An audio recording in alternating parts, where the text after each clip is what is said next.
the two options, that she came to harm at the hands of some member of the family or the friends, or that it was some paedophile who happened to be passing by, are both really, really unlikely. But we know she's gone. The mystery of Madeleine McCann's disappearance became the biggest, or at least the most enduring, news story of the year. 8 months on, detectives still don't know if Madeleine is dead or alive. What makes the case so perplexing is the lack of any trail of evidence beyond this point, the apartment in Praia de Luz, rented by the McCanns for an early summer break. Like many holiday resorts, by day, Luz is bright, whitewashed and family-friendly. But at night, outside of the peak season, it becomes a more chilly, eerie place. One of deserted streets, empty promenades, dark corners and shuttered windows. It was on such a night, on the 3rd of May, that Madeleine was left sleeping while her parents went to dine at the nearby tapas bar. At 10 o'clock, when Kate McCann went to check on the children, Madeleine had vanished. This apartment is just a few yards from the McCanns. It doesn't go right onto the road, but in all other detail it's exactly the same. On the night, the shutter was up. The patio door was closed, but it was unlocked. Easy for the McCanns to get in to check on the children, just as easy for an abductor to get in and out. The tapas bar is over there. The view from there to here is not a good one. It's partially obscured, and of course at the time it was dark. In here, the lounge. In the corner, a small kitchen. That's the front door to the apartment. And in here, the parents' bedroom, with the views over the tapas bar and the sea beyond. And furthest away, the children's bedroom. According to Jerry McCann, when he checked on the children, the door was slightly ajar. He thought that was odd. He believes the abductor was already hiding in here when he came in. When Kate McCann checked later, she said the twins were still asleep and Madeleine had gone. It's now generally accepted that the police investigation got off to a slow start. There was no real sense of urgency. The first police officer on the scene refused to accept the McCann's view that Madeleine had been abducted.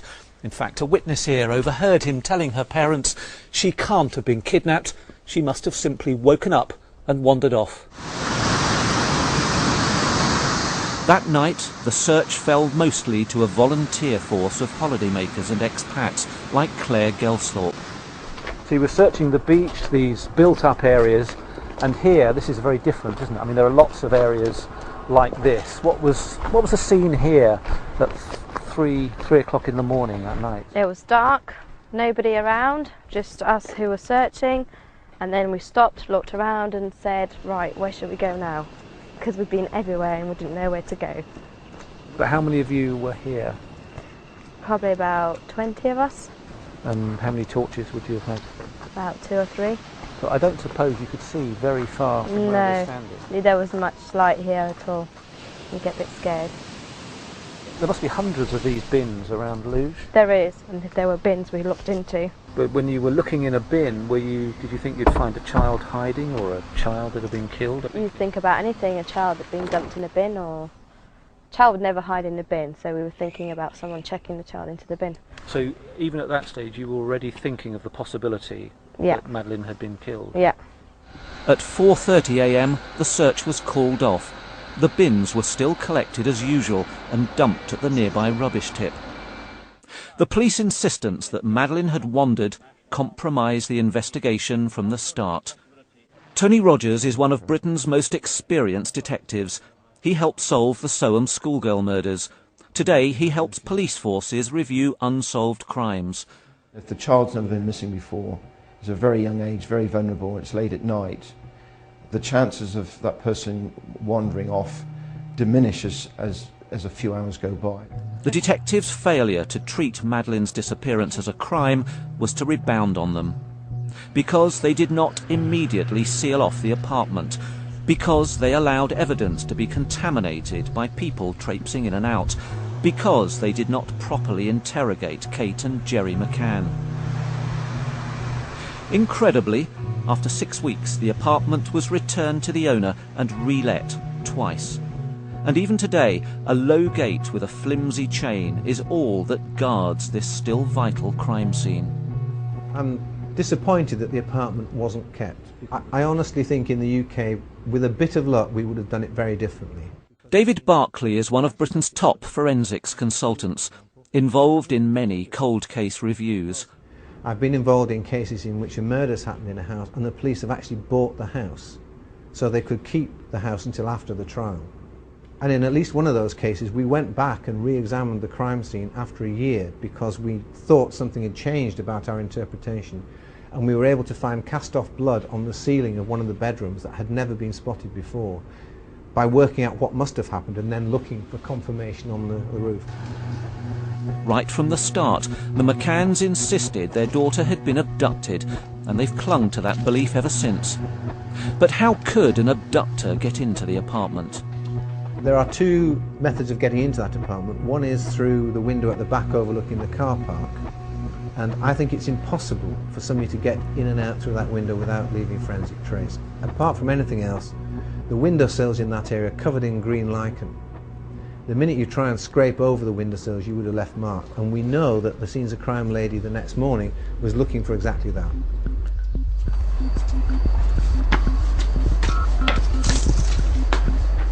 But the sliding door was left open, unsecured. If it was possible for the McCanns and their friends to go inside, check on the kids, it was possible for somebody else to go up the little stairs to the back, open them, take Madeleine out, maybe asleep, and leave. Not without leaving any trace, but without leaving any trace that's been found.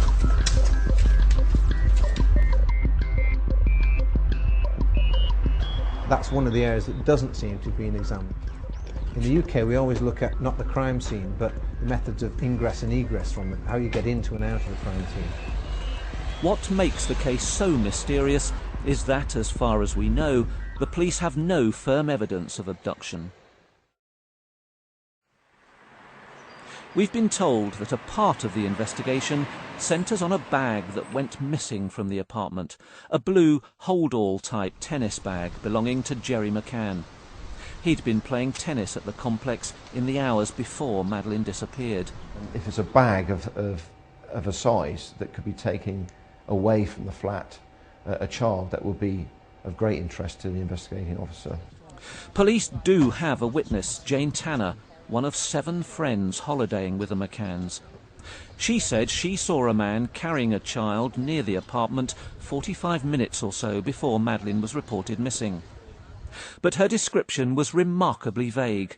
She wasn't even sure at first the man was carrying a child, and police considered her an unreliable witness. 6 months later, Miss Tanner helped produce another drawing of a suspect, more detailed, even down to the pattern on the child's pyjamas that seemed to match Madeleine's. But stranger still has been the case of Robert Murat. 12 days after Madeleine disappeared, police made him an arguido, a formal suspect. Morning. What are we filming for today? He insists he was at home all night with his mother at their villa 100 yards from the McCanns' apartment. But 3 people claim he was out searching the night Madeleine vanished. He admits helping search and translate for detectives early next morning. This is Mr. Murat directing police near the McCanns' apartment. All the people that know Robert, that were out on that night, that own bars, restaurants, businesses, that closed them all up to go and search for Madeleine, were interviewed and questioned by the police, and they've all didn't see him. Of course they didn't see him, he wasn't there.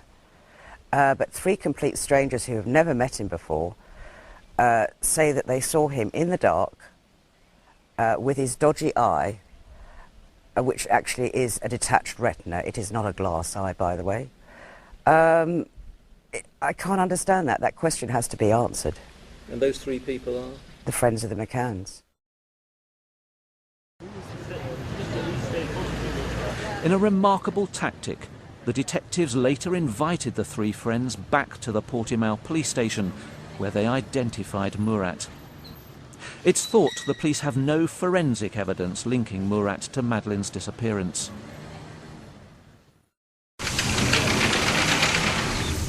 So who else could have taken her? Abduction for sexual purposes of children is 8, 9, 10-year-olds. It is really, really unusual to want to take a child of 3 and a half. It would be somebody overcome by the urge at that time. I mean, how often can you do that and get away with it? There are no people in Prieur-de-Luge who've got that sort of history. I know people who've got that. They have been all looked at. They didn't check up on the other people staying in the apartment. I can imagine that if you were a paedophile, one of the things you might do is actually go on holidays at that time of year, where you've got small kids playing in the swimming pool and stuff like that. Police investigated 52 British sex offenders with links to the Algarve. One is still a potential suspect. The fact is that if someone had wanted to take Madeleine, the dark streets and car park around the apartment would provide perfect cover. And there are numerous escape routes out of town. If she'd been taken and killed, the hinterland north of the Algarve offers countless places to hide a body. It's a vast mix of rolling hills and mountains, often dense forest and desolate scrub, dotted with thousands of disused wells and long abandoned farm buildings. It's an almost impossible task. If Madeleine's out there, will she ever be found? That's a devastating thought for her parents. But detectives were exploring another, more chilling theory.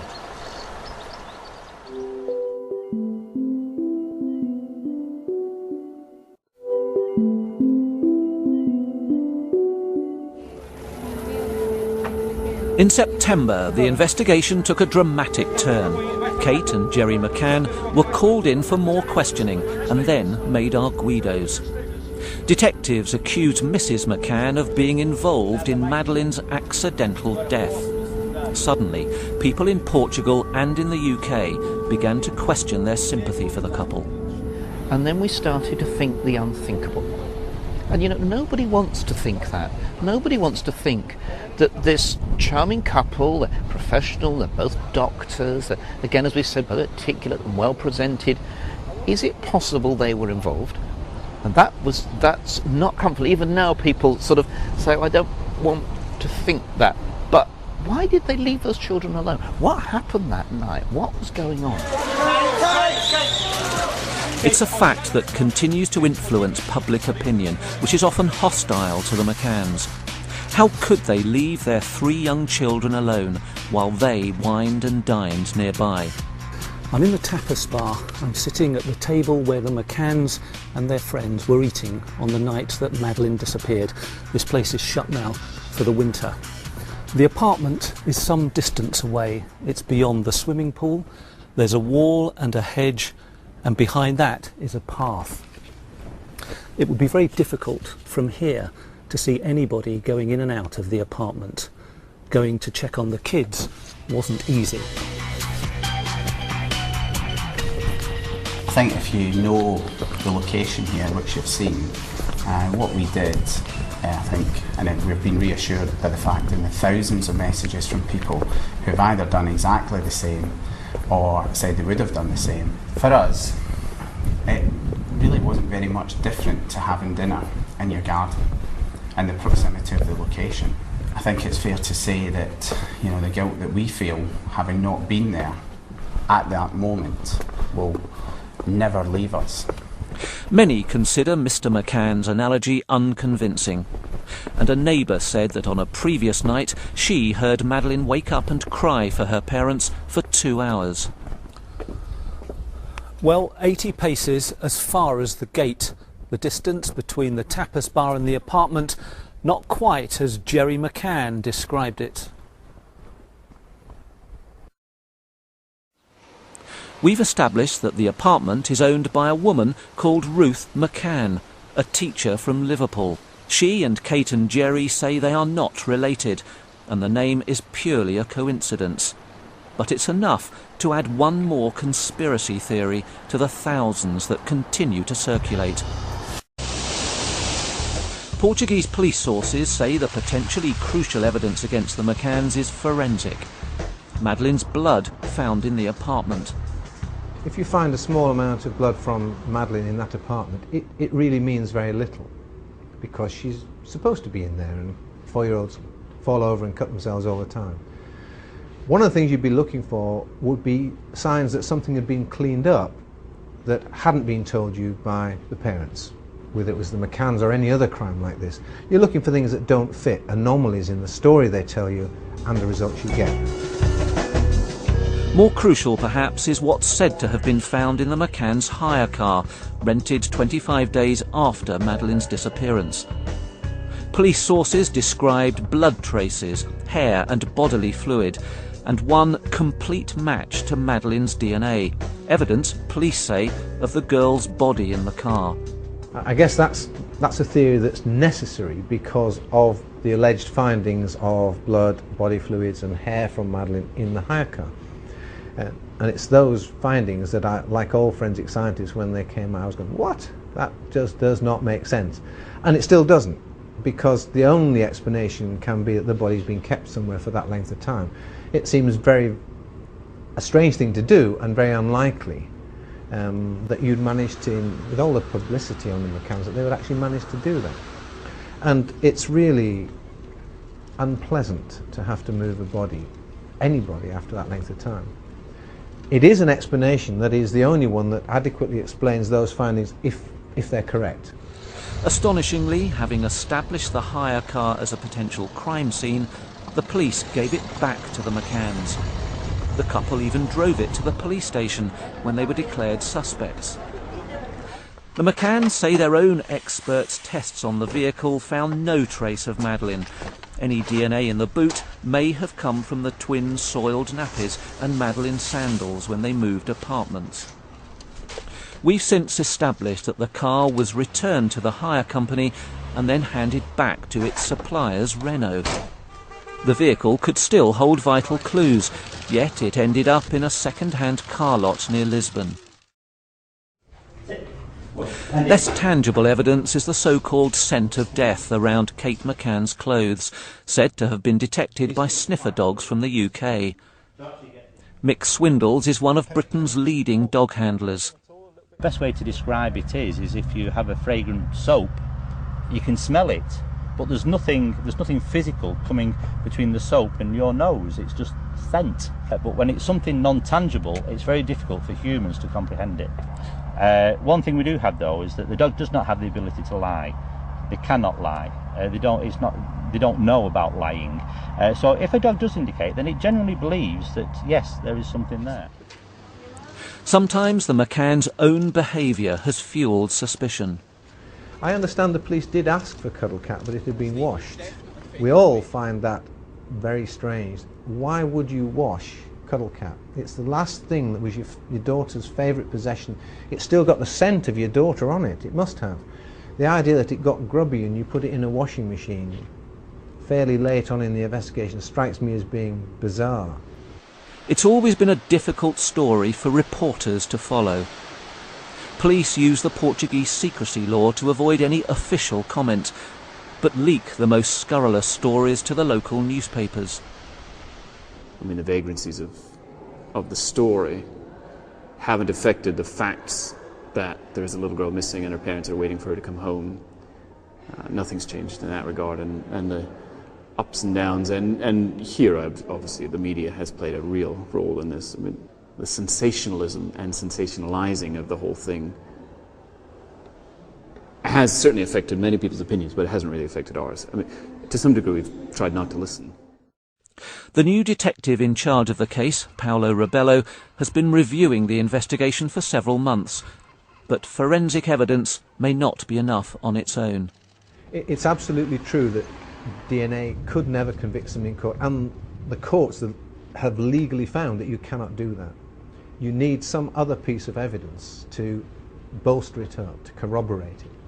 I suspect that the investigating officer will be praying for the day when Madeleine is found, and if she's been tragically murdered, that scene will give up so much information and so much evidence that will help to explain the gaps in the story that we've got at the moment.